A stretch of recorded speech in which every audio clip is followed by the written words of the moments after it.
வணக்கம். உங்கள் அன்பு தோழியின் ஆரோக்கிய உணவும் அற்புத வாழ்வும். இன்றைக்கி நம்ம அவரைக்காய் கூட்டு சூப்பராக செய்ய போகிறோம். அதுக்கு நான் குட்டி குட்டியாக தான் கட் பண்ணி வச்சுருக்கேன். இந்த மாதிரி செஞ்சால் தான் குழந்தைங்கள்லாம் அள்ளி சாப்பிட்றதுக்கு நல்லாயிருக்கும். பெரிய பீஸாக போட்டோம்னா அவங்க தூக்கி வீசிட்டு போய்கிட்டே இருப்பாங்க. ஓகே, இப்போ நாம் ஒரு வாணலியில் நல்லா ஹீட் ஆனதும் இதால் 1 ஸ்பூன் ஆயில் விட்டுக்கலாம். ஆயில் ஹீட் ஆனதும் ஒரு பெரிய வெங்காயம் நைஸாக கட் பண்ணியிருக்கேன், அதை போட்டுக்கலாம். போட்டுட்டு நல்லா வதக்கிடலாம். வெங்காயம் நல்லா வதங்கிருச்சு. இதில் பெரிய பூண்டு 5 பல் இதை நீளமாக கட் பண்ணியிருக்கேன், இதையும் போட்டு வதக்கிடலாம்.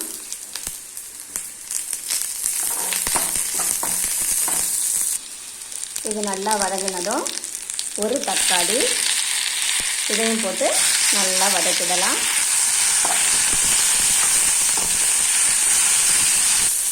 வெங்காயம், தக்காளி, பூண்டு இது எல்லாமே எந்த அளவுக்கு நம்ம நல்லா வதக்குறோமோ அந்த அளவுக்கு அது மனமும் சுவையும் கொடுக்கும். எந்த உணவுப் பொருளாக இருக்கட்டும் அதுக்கு இது 3ஐயும் நல்லா கொஞ்சம் நிறையாவே போட்டுக்கலாம். நல்லா வதக்கிடணும். அப்படி வதக்கி வச்சு சமைச்சவங்கையில் நல்ல மனமும் சுவையும் கிடைக்கும்.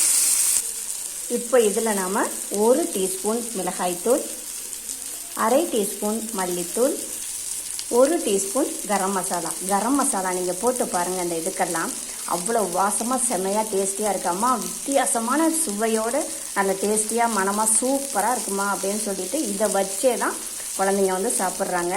நல்ல டேஸ்டியாக இருக்குது. அதனால் இதுக்கெல்லாம் நீங்கள் 1 டீஸ்பூனாவது கரம் மசாலா சேருங்க, செம்மையாக இருக்கும். இதை லைட்டாக நம்ம வதக்கிடலாம். லைட்டாக வதக்கிட்டு ஆற வச்சு மிக்ஸியில் போட்டு நல்லா அரைச்சி எடுத்துகிட்டு வந்துடலாம். இப்போ நாம் பாத்திரம் காய்ஞ்சதும் 1 ஸ்பூன் ஆயில் ஹீட் ஆகட்டும்.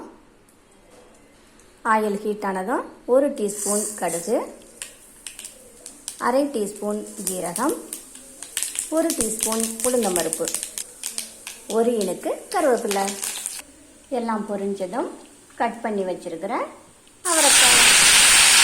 இதில் நான் 1/4 கிலோ அவரைக்காய் போட்டிருக்கேன். இதுக்கு நான் 1/4 டீஸ்பூன் சால்ட்டு போட்டுக்கிறேன். இதை லைட்டாக அப்படியே 2 பெரட்டி விட்டுட்டு அதுக்கு பிறகு நம்ம தண்ணி ஊற்றிக்கலாம். இதில் நாம் 300 ml தண்ணி ஊற்றிக்கலாம். இது நல்லா கொதித்து வெந்துக்கிட்டு இருக்கட்டும். இன்றைக்கி ஒரு நாள் மிக்சியில் அரைச்சிக்கலாம் அப்படின்னு பார்த்தா மிக்சி டொண்டடாய் ஒன்றுமில்லை, ரிப்பேராக போச்சு. நோ ப்ராப்ளம், நமக்கு இருக்கவே இருக்குது அம்மிக்கல்லில் அரைச்சாதான் நல்ல மனம் நல்ல சுவை எல்லாம் நிறையா கிடைக்கும். நம்ம அழகாக அம்மிலையே அரைச்சி எடுத்துக்கலாம். மிக்சியில் வச்சு அரைச்சது மாதிரி நல்லா நைஸாக அரைச்சி எடுத்தாச்சு. பார்த்தீங்களா, சூப்பராக அரைச்சாச்சு. இதெல்லாம் நம்ம வலித்து அழகாக எடுத்துடலாம். என்னதான் நம்ம வலித்து எடுத்தாலும் அதில் இன்னமும் லைட்டாக மசாலா இருக்குது. பார்த்தீங்களா, மிக்சியில் நம்ம என்ன செய்வோம், அதில் உள்ள மசாலா அரைச்சி எடுத்து போட்டுக்கிட்ட பிறகு அதில் லைட்டாக இருக்கும், லைட்டாக தண்ணி விட்டு கழுவி ஊற்றிக்கலாம். அதே மாதிரி தான் அம்மிலையும். புதுசாக அம்மியில் மசாலா அரைக்கிறவங்களுக்கு இந்த விவரம் தெரியாது. ஐயோ இதை என்ன பண்ணுறது அப்படின்னு விட்டுருவீங்க. அதனால் லைட்டாக அப்படியே தண்ணி விட்டு நல்லா தேய்ச்சி கழுவி கீழே ஊற்றிடாமல் இப்படி அழகாக தண்ணி ஊற்றி அப்படியே அழகாக தேய்ச்சி அந்த தண்ணியை நம்ம எடுத்துக்கலாம். பாருங்கள் எவ்வளவு அழகாக அம்மியை கழுவி சுத்தம் பண்ணியாச்சு. அந்த மசாலாலாம் கழுவி எடுத்தாச்சு. 1/2 டம்ளர் தண்ணி ஊற்றி கழுவி நீங்கள் எடுத்துக்கிட்டால் கூட போதும். இப்போ இந்த மசாலா அந்த கழுவி எடுத்த தண்ணி இது எல்லாத்தையும் ஒன்றா கரைச்சிக்கலாம்.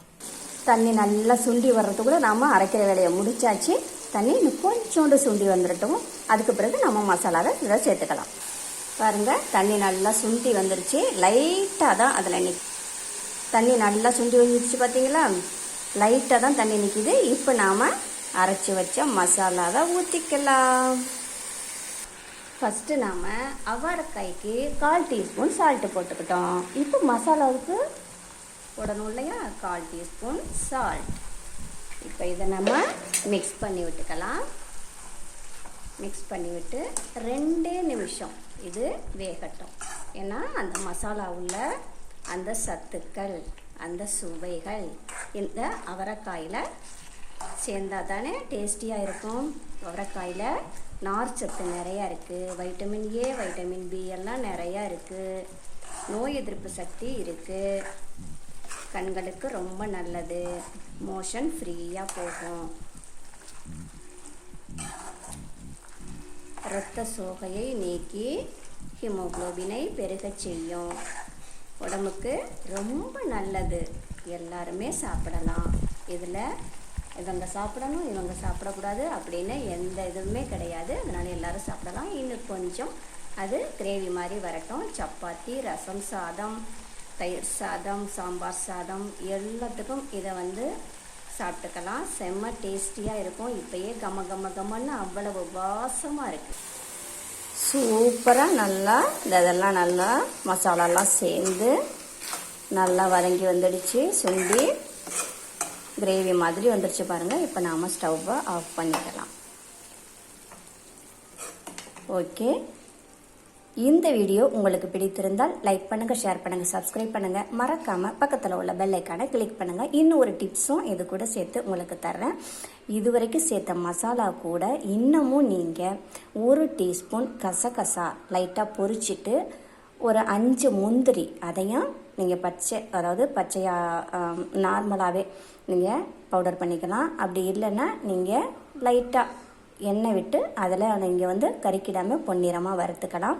இந்த முந்திரி, இந்த கசகசா இதை நல்லா பவுடர் பண்ணி அதையும் இந்த மசாலா கூட சேர்த்திங்கன்னா இன்னமும் வாசனையும் சுவையும் தூக்கலாக இருக்கும்.